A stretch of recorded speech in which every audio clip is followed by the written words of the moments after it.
talk about cholesterol and other fats in your bloodstream. This is lesson 3 or module 3 of the PAD diet orientation with world renowned diabetes reversal doctor, Dr. Michael Dansinger with diabetesreversalpartners.com. Dr. Dansinger, gosh, everyone who has vascular and cardiovascular disease, they hear about cholesterol and fat nonstop. But why? I know that's a rhetorical question, but why is this so important? It's a great topic. Thank you, Kim. I'm glad we get to talk about this today. Cholesterol clogs the arteries, but what I just said there is an oversimplification of that. And so learning about what that really means is important. So, everyone's heard about cholesterol and cholesterol medicines and statins and all that, but let's get a little bit more sophisticated so that when you have conversations with your healthcare team about cholesterol and blood fats, that you can think it through at a sophisticated rather than at a basic level. That's what this presentation is all about. Yep, it's for educational and informational purposes only to help you prepare for your appointments with your doctor and have a more productive and satisfying discussion. And this is a guide to understanding cholesterol and other fats in your blood. We're going to start with why your blood fats matter. Yeah, they matter a lot. So if you want to take care of your arteries, your heart, your body, you need to understand cholesterol and other blood fats. So cholesterol and fats in the blood are one of the causes of ongoing artery damage. Cholesterol can deposit inside arteries and form blockages gradually over many years. So let's look deeper at each type of blood fat so you understand what your numbers really mean. Okay, 10 types of blood fats, 10 types. Wow. We're going to cover a lot in this presentation. It's not a long presentation, but it's an important one. And we're going to talk about cholesterol particles, LDL particles, small dense particles, LP little a, HDL, large HDL, triglycerides, and levels of saturated, unsaturated, and omega-3 fats in your blood. I think the one thing that first stands out to me is just the fact that there are small particles and large particles. So I'm curious about the difference that we're going to hear about in just a few moments. Yeah. So cholesterol containing particles, cholesterol is inside of little microscopic particles called lipoprotein. Each of these might think of it as a little sphere carrying a few thousand cholesterol molecules. And your total cholesterol number is the combined amount of cholesterol inside all these little particles. So the most important is LDL particles. That means low density particles. These carry cholesterol made by your liver or absorbed by your intestine, and they deliver the cholesterol to cells. And the cells need cholesterol to make membranes and hormones and other uses. Unfortunately, here's the bad news, certain LDL particles lodge inside the artery walls, causing damage, which accumulates gradually over decades. And this is the LDL bad cholesterol particles that sneak into the artery wall. The worst of those LDL particles are the tiniest ones.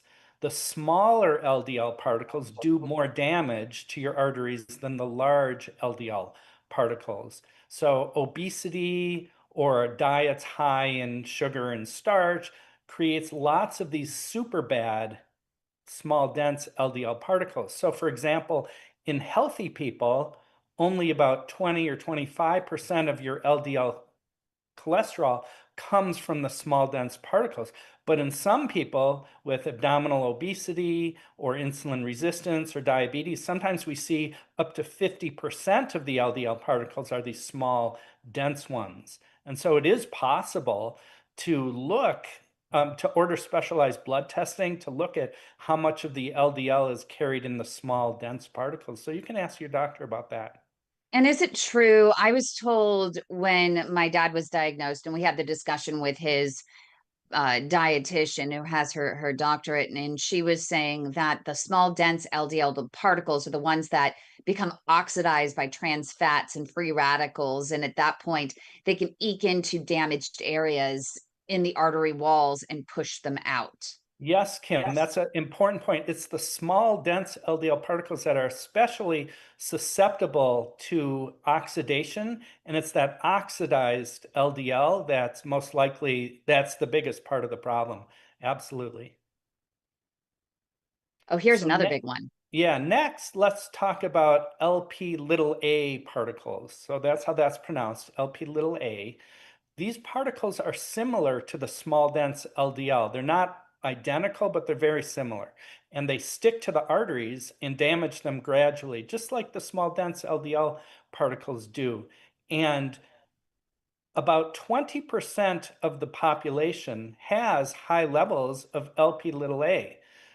This is determined by genetics, not by diet or exercise, and it can run in families. So there's some families that have premature heart disease because they're genetically predisposed to high levels of LP little a. And so many experts recommend getting your LP little a tested at least once in your lifetime.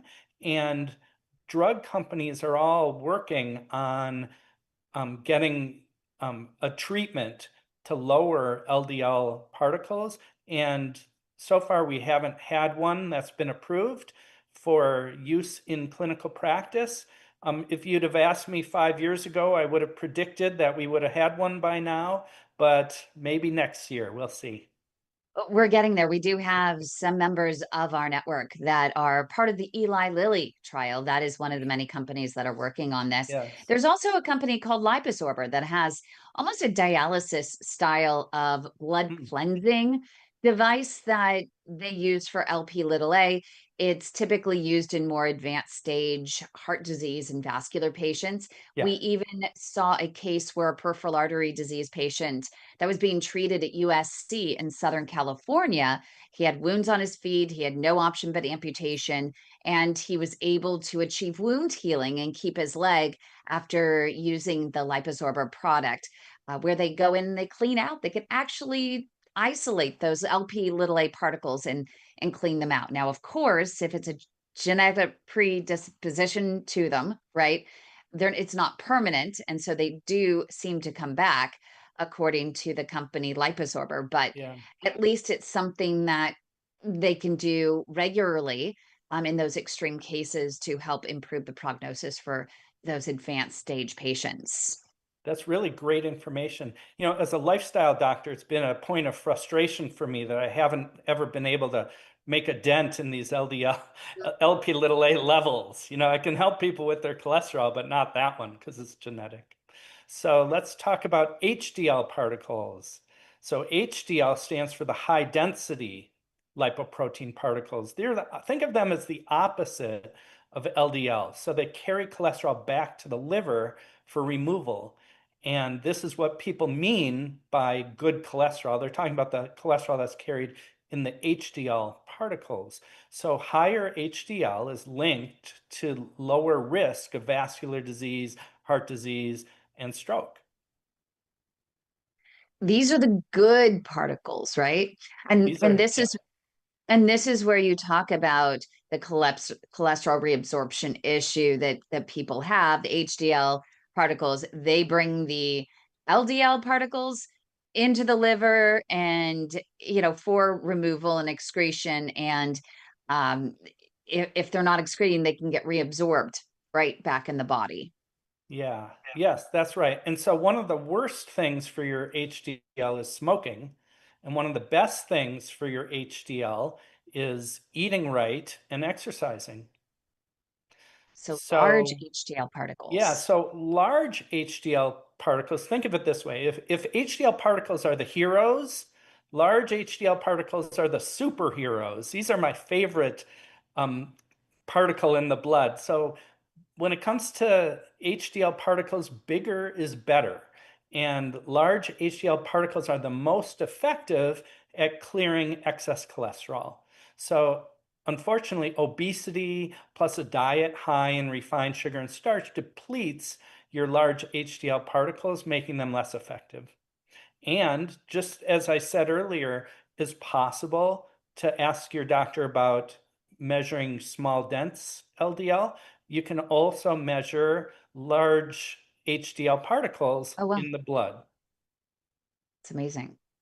Okay, triglycerides, because there's hypercholesterolemia, but then there's also hypertriglyceridemia, Yeah. and they're different. Exactly. So triglycerides is just another type of unhealthy fat in the blood. It's not the same as cholesterol. It's just another type of unhealthy fat in the blood. And high levels often come from excess calories, obesity, alcohol raises triglycerides, sugars and starches, and animal fat all raise the triglycerides.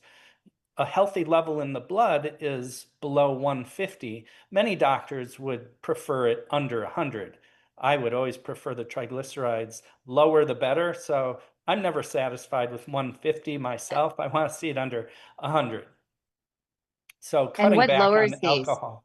Oh, go ahead, Kim. Is it just diet that lowers these, or do the cholesterol drugs also help lower these? Yeah, that's a good question. So, for example, a statin drug like Lipitor, atorvastatin, really doesn't lower the triglycerides. It lowers the LDL cholesterol, including the small, dense LDL cholesterol. But cutting back on, use lifestyle to fix your triglycerides. So, if you're drinking alcohol, that's an important way to decrease your triglycerides by cutting back or Mm. eliminating that. Sugar and starch fuel the triglycerides made by the liver. And so lowering, focusing on protein and vegetables is one of the best way to improve triglycerides. For example, it's not unusual to be able to get your triglycerides from 300 down to 100 just by Mm. cleaning up your diet and adding some exercise. There are Saturated fats. there are prescription medicines to lower triglycerides. This Yeah. is especially helpful for people with triglycerides, around 500 or so. So the brand name Vasipa is a special Oh, kind of EPA fat that's been shown to help lower triglycerides. But diet is number one for sure. So let's talk about saturated fats in the blood. So like we were talking about, there's many different types of fat in the blood. It's not just cholesterol, it's not just triglycerides. So saturated fat in the blood comes from excess dietary fat in the diet, from meat and dairy. Obesity also, the fat in your belly leaks into the blood. That's just what the body does. And so a yeah. belly fat is mostly saturated fat, and that leaks into the blood, raising the blood level of saturated fat. Fatty liver does that as well. And the saturated fat in the blood inflames the arteries and it delays clearance of the LDL particles. So the saturated fat in the blood makes it harder for your body to get rid of these LDL particles, which clog the arteries. So that's how saturated fats in the blood fuel vascular disease like PAD. And also, the saturated fat in the blood gets into muscles and promotes insulin resistance and type 2 diabetes. And it's possible to work with your doctor to measure the level of saturated fat in the blood. Unsaturated. So there's saturated and unsaturated fats in the blood.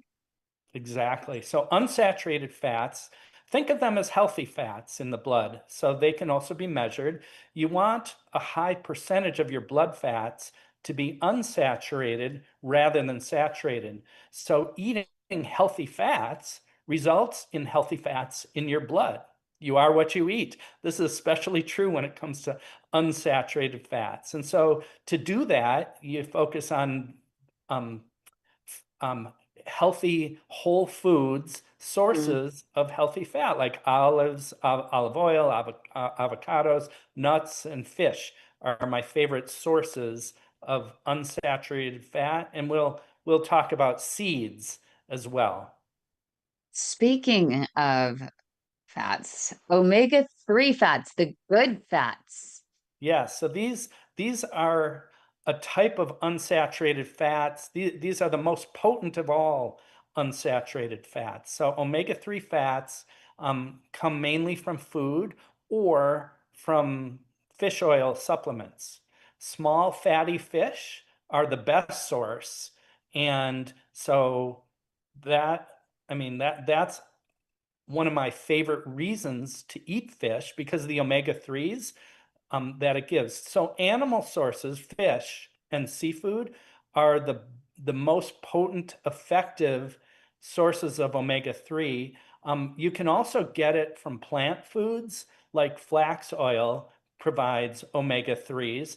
And so for vegetarians, that's the way to go. Or you can take omega-3 supplements. What I love about omega-3s is it helps, it's good for artery health. It helps the arteries relax and rather than be stiff. And omega-3 is important for brain health.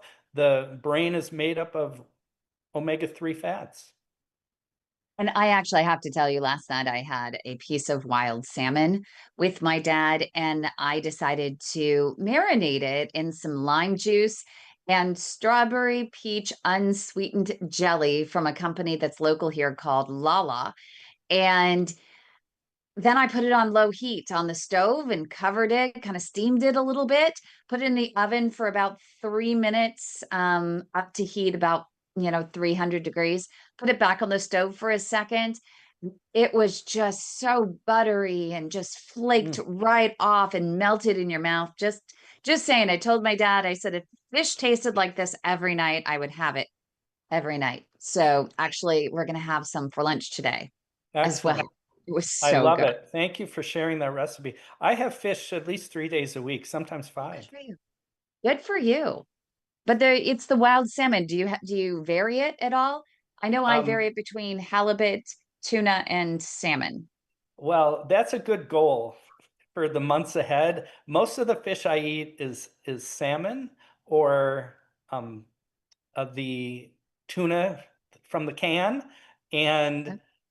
um, a real favorite of mine is swordfish. I have that about once a week. I mean, once a year. If I'm splurging at a restaurant, I never make it at home. I'm trying to get into sardines, though. Let me know how and when you get into those sardines. Either people love them or hate them. I Yeah, I just don't know about that. I'm experimenting with smoked sardines, and I Okay. add them to my tuna salad. It's a really good idea. Yeah, that That's a really helps. good idea. So, So, top 10 HDL building foods. And I if see you fish on there. if you Good talk to place to 10 start. experts, you'll get 10 different answers, but here's ours. So Okay. beets, a personal favorite. I have beets every week. Eggplant, red cabbage, raspberries, blueberries, blackberries, olive oil, fatty fish, red bell peppers, and dark chocolate. And I know that weren't we supposed to, and I missed that, the changing the bell peppers to edamame? No, no, We that were, was on the next slide, I think. okay, But just making but yeah, sure. there's many more than we could have made a top 100 list for HDL building There foods. we are. Okay, phew. I was concerned that maybe I didn't make the change, but there we go. Here we are. There's the edamame. Yeah, so omega-3 options. So we were talking about how valuable it is to eat omega-3 containing foods.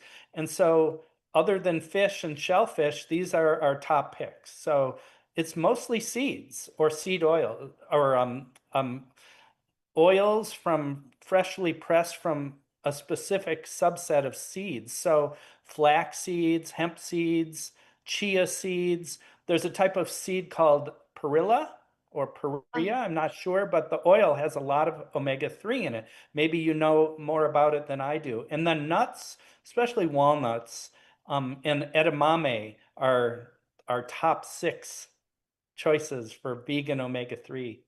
my favorite new treat is a fig. I open it up, put a walnut in it, and Mm, I drizzle some, I heat up a little bit of olive oil, the early harvest, hand-picked, yeah. extra virgin, cold pressed olive oil, really good stuff. Little bit of that.